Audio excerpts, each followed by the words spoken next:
Hello and welcome to Unit 8.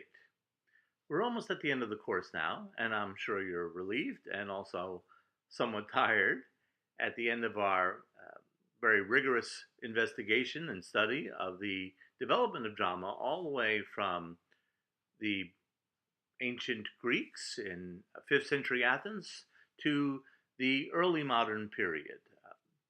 When we start in Western drama 2, we start at the beginning of the modern era, but many scholars, historians consider Elizabethan Jacobean and Restoration the early modern period. And when we study Restoration, there are some really interesting and unusual innovations, and we'll talk about those. When we last left England in the Elizabethan Jacobean period, we were in the middle of one of the richest periods of theatrical activity and dramatic literature in Western theater history. But in 1642, we have a cataclysmic event. The Puritans, Oliver Cromwell and the Roundheads, come to power. They usurp authority, they exile the king to France, and they close all the playhouses. Of course, in line with Puritan beliefs, the arts were something that were just considered a waste of time. So the playhouses are closed, many are burned to the ground, and theater professionals, playwrights, actors, producers are thrown in jail.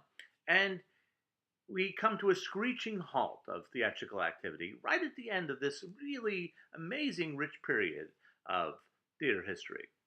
And things stay that way for 18 years.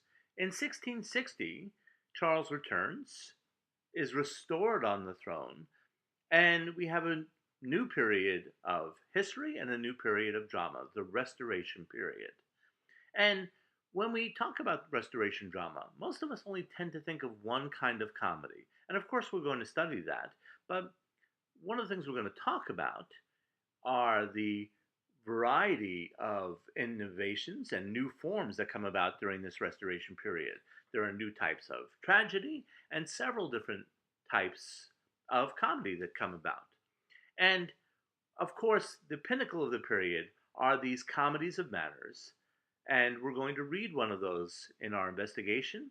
We're going to read The Country Wife by William Wycherley, considered to be one of the most emblematic pieces of writing of the period.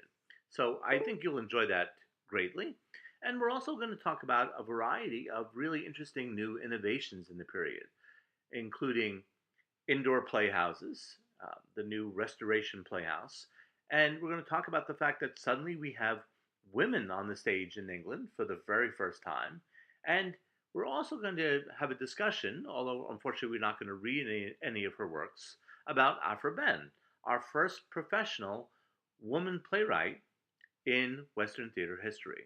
So it's a very interesting investigation, a really fascinating unit, and I hope you'll enjoy studying the plays and the theater of the Restoration drama and Unit 8.